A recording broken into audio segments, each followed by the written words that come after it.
Sveiki, šiandien pasižiūrėsime kelis pavyzdžius, kaip galima panaudoti skaičiuotuvą matematikos egzamino metu.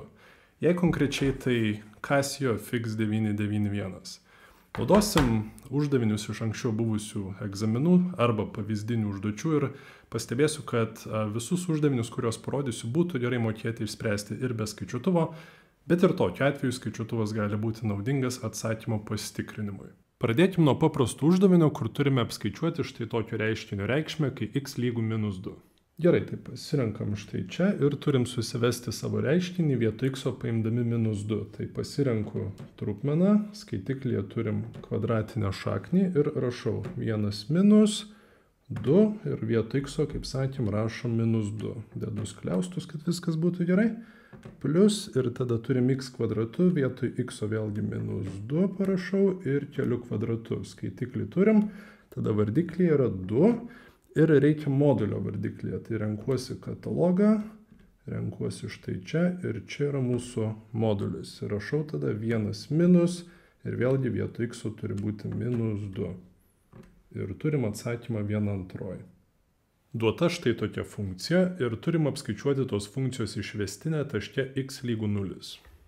Pasirenkam katalogą, čia yra funkcijų analizė ir turim išvestinę štai čia ir turim parašyti savo funkciją, kur yra 3x kvadratu, tada yra plus 5x ir laipsnis ketvirtuoju, taip, ir tada dar yra minus kosinusas. Ir čia argumentas yra px. Štai taip, uždarau skliaustą.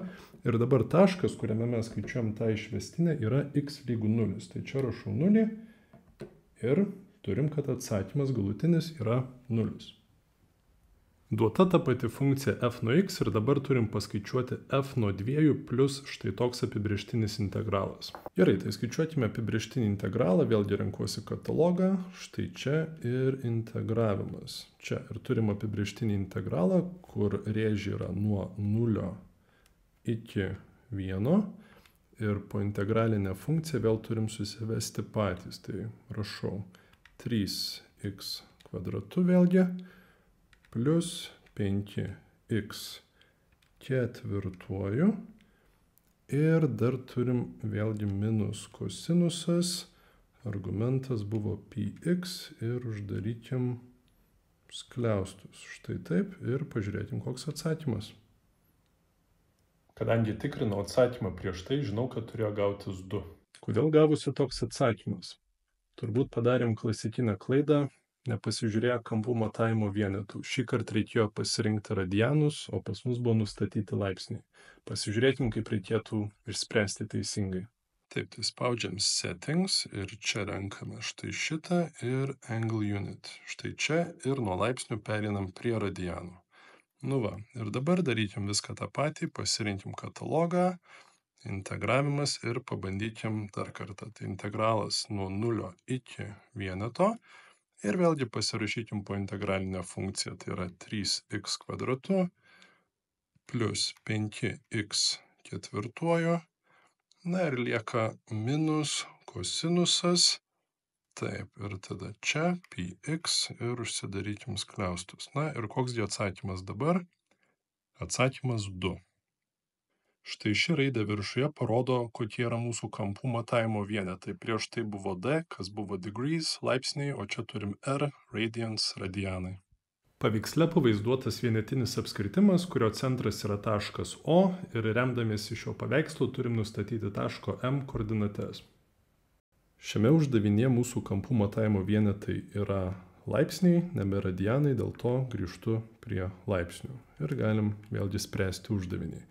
Tai čia mes turim nustatyti taško M koordinates, na tai iš trigonometrijos žinom, kad taško MX koordinatė tai yra kosinusas nuo 150 laipsnių, kas yra minus šaknis iš 3 padalinta iš 2. Na tai jeigu žiūrėtumėm atsakymo variantus, tai matytumėm, kad gali būti atsakymas dabar jau tik tai C arba D. Na ir Y koordinatė ateis iš sinuso nuo 150 laipsnių, kas yra 1/2. Kaip matome, C variantas turi būtent tokias koordinates, kurių mums reikia. Dar truputis trigonometrijos. Išspręskime štai tokią trigonometrinę lygtį. Taip, skaičiuokime lygties dešinėje pusę, kam ji yra lygi, paimkim kosinusą nuo 15 laipsnių ir pridėkim prie to kosinusą nuo 75 laipsnių. Ir matome, kad atsakymas yra šaknis iš 6 padalinta iš 2, kas yra skaičius didesnis už vienetą. Kadangi mūsų lygtis yra sinus x lygų šitam dalykui, o čia yra skaičius didesnis už vienetą, iš karto galim sakyti, kad tokia lygtis realių sprendinių neturi. Naudodamiesi skaičiuotuvu galime spręsti uždavinius netgi su vektoriais. Duoti 3 taškai ABC ir turim apskaičiuoti kampo tarp vektorių BA ir BC didumą. Taip, tai greitai prisiminkime, kaip turint 3 taškus rasti štai šiuos vektorius, tai kaip rasti BA, tai reikia tiesiog iš taško A koordinačių atimti atitinkamas taško B koordinates ir turėsim štai tokias vektoriaus BA koordinates. Ir analogiškai su vektorium BC, tai yra iš taško C koordinačių, reikia atimti atitinkamas taško B koordinates ir turėsim, kad vektorius BC turi štai tokias koordinates. Spaudžiu Home, pasirenku vektorius štai čia ir dabar pabandykime apsibrėžti tuos vektorius, įsivesti tą vektorių BA ir BC, renkuosi Tools štai čia ir tada vektorius A bus mūsų vektorius BA. Spaudžiu Define New ir apsibrėžkim, kiek yra dimensijų. Nuo šiuo atveju turim 3 koordinates, pasirenku čia ir jas suveskim. Tai yra, kaip skaičiavom, 3, 0 ir 4. Taip, dabar analogiškai apibrėžkim vektorių BC. Štai čia, vėlgi, jis turi 3 koordinates, tai čia pasirenku 3. Ir įsivesiu jo koordinates, kurios buvo 7, 0 ir 1. Gerai, apsibrėžiam savo vektorius ir dabar renkuosi katalogą vektorius ir mums reikia kampo tarp vektorių. Tai renkuosi štai čia ir čia yra angle. Taip, ir dabar čia mums reikia mūsų vektorius įsivesti. Mes ieškom kampo tarp vektoriaus A, kuris yra BA mūsų žymėjimais. Ir tada reikėtų padėti kablelį ir paimti kitą vektorių B, kuris yra pas mus BC. Taip, uždarau skliaustus, ir koksgi tas kampas? Kampas yra 45 laipsniai.